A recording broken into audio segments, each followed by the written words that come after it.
सामने हो मंजिल तो रास्ता ना मोड़ना, जो भी हो सामने बस अपने सपनों को कभी ना तोड़ना। कदम कदम पर बहुत आएगी मुश्किलें आपके सामने, बस तारों को चुनने के लिए कभी जमीन को मत तोड़ना। तो यही जो है हमारा मकसद है कि कैसे आपको जमीन के ऊपर हम लोग मदद कर पाए ताकि हम अपने तारों को चुन सके। और जमीन पे मेहनत क्या है आपकी? आपके आने वाले 12th के बोर्ड के एग्जाम्स। और तारे आप कहाँ पे चुनना शुरू करेंगे? जब आप सीयूईटी को क्रैक करके अपने सपनों के एक अच्छे कॉलेज के अंदर पहुंच जाएंगे अपने मन पसंदीदा सब्जेक्ट में। तो उसी के लिए आपकी एक शुरुआत कि कैसे आप आने वाले दिनों के अंदर बोर्ड के एग्जाम में सोशियोलॉजी यानी कि समाज शास्त्र के अंदर 95% स्कोर कर सके। बच्चे इसको देख के बहुत ज्यादा आश्चर्यचकित हो जाएंगे, शॉक होंगे कि 95% एक थ्योरी के सब्जेक्ट के अंदर जिसमें बहुत मुश्किल है कि हम लोग उसको ग्रास्प ही कर ले।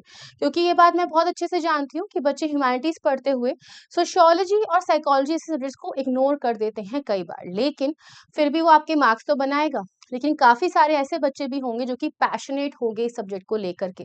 तो ये सेशन है आपका उन सभी बच्चों के लिए जो कि यहाँ पे पैशनेट भी है और जिन्होंने कभी कभी इस सब्जेक्ट को इग्नोर भी किया है। तो चलिए देखते हैं कि क्या होगी आपकी 30 डेज की स्ट्रैटेजी। पर उससे पहले मैं अपने छोटा सा इंट्रोडक्शन देना चाहूंगी। मैं हूं निधि शर्मा, आपकी सोशियोलॉजी एंड साइकोलॉजी की एजुकेटर। पर ये जो सेशन हमारा हो रहा है सिर्फ और सिर्फ सोशियोलॉजी की 30 डेज स्ट्रैटेजी में, जिसमें आप अब की बार 95 पार को उद्देश्य को पूरा कर सकेंगे। तो स्टार्ट करते हैं हमारी स्ट्रैटेजी के लिए जो कि 30 दिन की है। आप आज से ही इसको शुरू करेंगे, एक भी दिन नहीं छोड़ेंगे और आप देख लीजिएगा कि आपको सच में एक बहुत ही पॉजिटिव रिजल्ट्स इसके अंदर मिलेंगे। चलिए स्टार्ट करते हैं। तो यहाँ पर आती है आपकी सबसे पहले फर्स्ट वीक की स्ट्रैटेजी। इस पर्टिकुलर वीक में सबसे पहला बच्चा यहाँ पे किस कंफ्यूजन में जाता है? उसको ये लगता है कि एनसीईआरटी को पूरा करे या फिर किसी गाइड बुक के ऊपर चले जाए। तो यहाँ पे सबसे पहला आपका मकसद है कि भाई एनसीईआरटी को पढ़ लो अच्छे से, क्योंकि उसमें से ही सबसे ज्यादा क्वेश्चंस बोर्ड के एग्जाम में आते हैं और उसी के आंसर्स का जो फॉर्मेट है जब आप फॉलो करते हैं तो उसी पे आपको सबसे ज्यादा मार्क्स मिलते हैं। कुछ ऐसे पॉइंट्स होते हैं जो आपने लिखे होते हैं एनसीईआरटी के शब्दों में जिसके ऊपर आपको फुल स्कोर मिलने के चांसेस होते हैं। तो वही है आपका। सबसे पहले आप एनसीईआरटी को थोरोली पढ़िए। सोशियोलॉजी 2 बुक्स में डिवाइडेड है 12वीं कक्षा में, जो कि आप यहाँ पे देख सकते हैं। ठीक है, पहली किताब है आपकी यहाँ पर social change and development India यानी कि भारत में सामाजिक बदलाव और विकास, और दूसरी किताब है भारतीय समाज यानी कि Indian society. Indian society book जो है अपने आप में काफी रिगरस किताब है, सिर्फ और सिर्फ भारतीय समाज के ऊपर ही फोकस करती है। इन दोनों किताबों को आप लोगों को बहुत अच्छे से पढ़ना है। ठीक है, सिर्फ एक ही बार रीड कर लीजिए एटलीस्ट। अगर 2 बार भी नहीं हो पा रहा है तो कम से कम एक बार इस किताब को दोनों को रीड करिए। हाईलाइट करिए कि क्या क्या आपके इंपॉर्टेंट कंसेप्ट्स रहेंगे। जैसे कि मैं एग्जांपल आपको दे देती हूँ।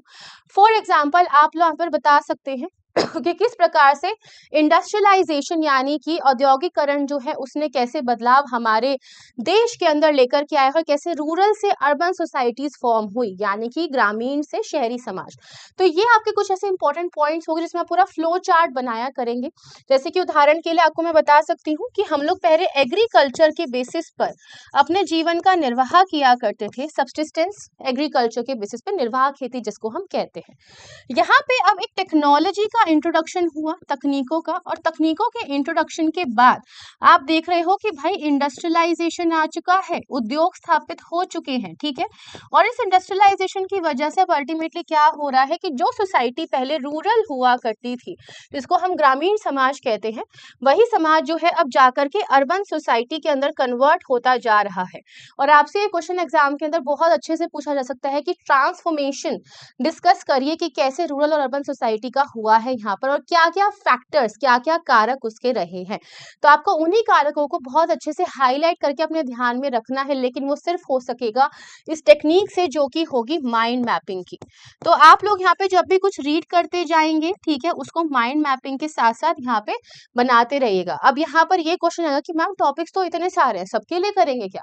डू नॉट वरी, संडे के दिन आप लोगों के पास में छोटा सा सेशन आएगा जहाँ पे सबसे ज्यादा मोस्ट रिपीटेड कौन से टॉपिक्स में से क्वेश्चंस बनते हैं उसके ऊपर एक सेशन होगा एग्जाम पैटर्न के बेसिस पे। ठीक है, नेक्स्ट है आपका यहाँ पे केस स्टडी। ये जो है बच्चे बहुत इग्नोर करते हैं।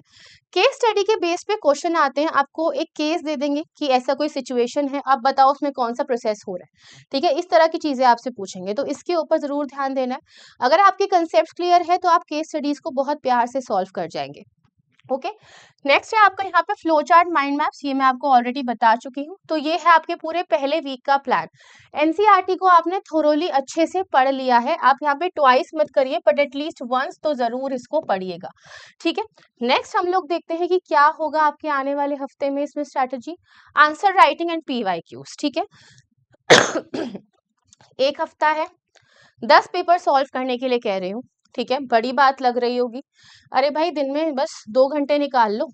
अपने लिए एक माहौल क्रिएट करना पड़ेगा आपको, पूरा का पूरा अपने कमरे में बैठिए, अपने फोन को साइड में रखिए, सामने एक वॉच रखिए और टाइम नोट करिए जिसमें आप एक पेपर को सॉल्व करेंगे पुराने। ठीक है, सीबीएसई के PYQs, sample paper, application questions, इन सबको सॉल्व करते हुए अगर स्कोर अच्छा नहीं भी बन रहा है एंड में, तो एटलीस्ट आपको ये पता लग जाएगा कि आने वाले पेपर में कितने क्वेश्चंस किस फॉर्म में आ सकते हैं और पहले कैसे क्वेश्चंस आए हैं जिसमें आपके frequently asked question most important. ठीक है, अब इसके लिए आप लोगों को इतनी मेहनत करनी नहीं पड़ेगी क्योंकि ये मैं आपको बताऊंगी, बाकी अपनी साइड से आप जो भी इसमें एनालाइज करेंगे वो आपकी एडिशनल नॉलेज होगी। ठीक है, एप्लीकेशन क्वेश्चन। ठीक है, उसके अलावा आपकी जो मार्किंग स्कीम है कि अगर 2 से 4 नंबर के आपके क्वेश्चन है तो आपको उसमें कितने वर्ड्स में आंसर को लिखना चाहिए, 6 मार्क्स के क्वेश्चन के लिए कितने वर्ड्स के आंसर आपके होने चाहिए, ये आपको लिखते लिखते प्रैक्टिस के साथ पता रहेगा। और साथ में डू नॉट फॉरगेट कि 1 से लेकर के 14 क्वेश्चन जो होते हैं वो आपके ऑब्जेक्टिव टाइप क्वेश्चन आते हैं इसमें। इस सेक्शन को सबसे लास्ट में आप लोग अटेम्प्ट करेंगे, तो इसके लिए हम लोग मैराथन लेंगे यहाँ पे। ठीक है, ताकि आपके जितने भी MCQs है वो सबके सब कवर हो जाए, उससे बाहर आपका कुछ भी नहीं आएगा। ठीक है, कुछ भी नहीं आएगा उससे बाहर आपको अभी जो फोकस करना है, आप सिर्फ अपनी आंसर राइटिंग के ऊपर ध्यान देंगे। ऑलराइट, नेक्स्ट पे चलते हैं हम लोग यहाँ पे। नेक्स्ट है आपका answer writing practice and mock test. मतलब है कहने का कि अब आपने CBSE के प्रीवियस ईयर पेपर्स को तो देख लिया, उनको प्रैक्टिस कर लिया। अगर आपके पास टाइम बचता है, नहीं तो आप यहाँ पे इसको कंटिन्यू भी कर सकते हैं। टाइम अगर नहीं बचता है तो आप PYQs के CBSE सैंपल पेपर को कंटिन्यू करते रहिए, लेकिन अगर आपके पास टाइम है तो कम से कम 2 से 3 फुल लेंथ मॉक टेस्ट को जरूर अपनाइएगा, जो आपकी अगेन एग्जाम सेटिंग में ही होगा। आपने अब जान लिया कि फ्रीक्वेंटली आस्क्ड क्वेश्चन कौन से थे, आपने जान लिया कि मोस्ट इंपॉर्टेंट टॉपिक कौन से हो सकते हैं, और उसी में आप लोगों को अब ये भी पता लगेगा कि अगर आप यहाँ पे बैठोगे पेपर को करने के लिए, आपको कितने चांसेस हैं अच्छा स्कोर करने के। ठीक है, अपने स्पीड के ऊपर काम करिए। मेरे साथ हमेशा बच्चों का एक ही इशू रहा है कि मैम हम लोगों को पेपर आता था बट छूट गया। ठीक है, क्योंकि टाइम कम पड़ा। अरे टाइम कम नहीं है, आपकी स्पीड कम है, स्पीड को बढ़ाने के ऊपर ध्यान दीजिए। फ्लो चार्ट्स की वजह से अगर कोई टॉपिक समझाया जा सकता है, उसको तो आपको लिखना क्यों है इतने बड़े में। भले ही ये थ्योरेटिकल सब्जेक्ट है, पर इसको भी एक ही अंडरस्टैंडिंग चाहिए कि आपका क्वेश्चन को आंसर को देखते ही पता लग जाए एग्जामिनर को कि आप कहना क्या चाहते हो। ठीक है, पेपर की शीट भरने पे फोकस नहीं है, सही सटीक आंसर लिखने पे फोकस है। नेक्स्ट है आपके डिफिकल्ट टॉपिक्स। ठीक है, कुछ टॉपिक जैसे कि मैंने कहा इंडस्ट्रियलाइजेशन, इसके अलावा आपका एक टॉपिक है सोशल स्ट्रैटिफिकेशन। ठीक है, जिसको हम लोग कहते हैं सामाजिक स्तरीकरण। बच्चों को इसमें बड़ी परेशानी होती है। ठीक है, तो सोशल स्ट्रैटिफिकेशन जो है वो आपका यही है कास्ट एंड क्लास, कि कास्ट के क्या फीचर्स होते हैं, क्लास के क्या फीचर्स होते हैं, इनमें डिफरेंस आपको पता होना चाहिए। जितने भी टॉपिक्स है उसमें आपको डिफरेंस जरूर पता होना चाहिए। फॉर एग्जाम्पल कुछ टर्म्स है इंडस्ट्रियलाइजेशन और अर्बनाइजेशन, बच्चों को लगता है कि दोनों टर्म्स आपस में रिलेटेड हैं तो एक ही है, मतलब उनका नहीं, अलग अलग मतलब है, अलग अलग प्रोसेसेस है, जुड़े हुए हैं लेकिन दोनों अलग अलग प्रोसेसेस हैं। तो आपको ये टर्म्स की क्लैरिटी होनी चाहिए। आप जब भी रीड कर रहे हो सिर्फ अपने ग्लॉसरी का जो सेक्शन होता है एनसीईआरटी के हर एक चैप्टर के पीछे, उसको जरूर रीड करिएगा, वो बहुत इंपॉर्टेंट है माइंड में रखना। ठीक है, फ्लो चार्ट बेस्ड आंसर, जो कि मैंने आपको अभी बताया कि आंसर राइटिंग में अपने फ्लो चार्ट्स को आप लोग यूज करने वाले हैं। ठीक है, लास्ट आता है आपका वीक 4 फाइनल रिवीजन। अब ये वो हफ्ता होगा जिसके अंदर आप लोगों ने ऑलरेडी अपने कुछ पेपर्स को दे दिया होगा और अब आपका सिर्फ फोकस जो है सोशियोलॉजी के ऊपर ही होगा। तो आपने ऑलरेडी काफी सारी चीजों को किया है, ठीक है, अब उसके लिए आपको क्या करना है, रिवीजन करना है। ठीक है, रिवीजन करना है। अब एक बात ध्यान रखना कि आपके यहाँ पे 4 हफ्ते हैं। ठीक है, तो आपके 4th वीक में तो आप फाइनल रिवीजन कर ही रहे हो, बट अप टू 3 वीक्स आपको क्या करना होगा कि आपके सारे के सारे मॉक टेस्ट आपने कवर कर लिए, एनसीईआरटी को पढ़ लिया। अब लास्ट का जो डे होगा हर एक हफ्ते का, उसमें रिवीजन करिए कि पूरे हफ्ते में क्या पढ़ा। तो उसकी वजह से आपके ऊपर चौथे हफ्ते में कोई भी लोड या बोझ नहीं आएगा। ठीक है, रिकैप करने का टाइम होगा आपका, जितने भी आपने टॉपिक्स पढ़े हैं उन सबको रिकैप करिए, इंटरकनेक्टेड टॉपिक्स को रिवाइज करिए। आप उसको रीड करेंगे बुक को, आपको एक ही बार में पता लग जाएगा कि इतनी मुश्किल किताब नहीं है पढ़नी हो। ठीक है, अब इसके लिए कुछ क्विक टिप्स हैं आपके पास कि क्या क्या टिप्स आपको लेने हैं। फोकस ऑन की एरियाज। अब यहाँ पे सोशियोलॉजी में डिफरेंट पर्सपेक्टिव्स हैं, फंक्शनलिज्म है, स्ट्रक्चरलिज्म है, कार्यात्मकता है, ठीक है, संरचनावाद है। इन सब के ऊपर बच्चों को फोकस करके एक डिफरेंशिएट करना बहुत जरूरी है कि कौन सा थिंकर किस में जाता है। ठीक है, बहुत डीपली आप थिंकर्स को नहीं पढ़ते हो, पर फिर भी आपको अलग अलग परिप्रेक्ष्य समाज शास्त्र के पता होने चाहिए। इंडियन सोसाइटी में से सबसे ज्यादा क्वेश्चंस बन करके आते हैं। ठीक है, जिसके ऊपर आप देखोगे तो कास्ट, क्लास, जेंडर, यही मेन टॉपिक्स है। लेकिन सोशल मूवमेंट को कोई भी नहीं भूलेगा आपके एग्जाम में। सोशल मूवमेंट चाहे वर्कर बेस्ड हो, चाहे यहाँ पे विमेन बेस्ड मूवमेंट हो, ठीक है, या फिर फार्मर बेस्ड मूवमेंट हो, किसानों की, श्रमिकों की या महिलाओं के कोई भी आंदोलन हो, वो आपके एग्जाम में जरूर पूछे जाएंगे। उन तीनों में ही सबसे ज्यादा चांसेस हैं। विमेन के मूवमेंट सबसे ज्यादा एग्जाम में आते हैं, तो उसको आप जरूर ध्यान रखिए। माइंड मैप्स आपके पास रहने चाहिए। आपने जो स्टार्टिंग में माइंड मैप्स बनाए होंगे वो आपके एंड टाइम के रिविजन में काम आएंगे। तो ये माइंड मैप आपको सिर्फ और सिर्फ रिविजन ही नहीं, यहाँ पे रिवीजन के साथ साथ आपको आंसर राइटिंग करने में भी हेल्प करेगा। ठीक है, और एक टिप जो मैं आप लोगों को अपनी तरफ से देना चाहूंगी, वो टिप और कुछ नहीं है, ये है be confident, believe in your self. सबसे ज्यादा बच्चों के साथ क्या होता है, पढ़ के गए होंगे लेकिन नंबर नहीं लेके आ पाते।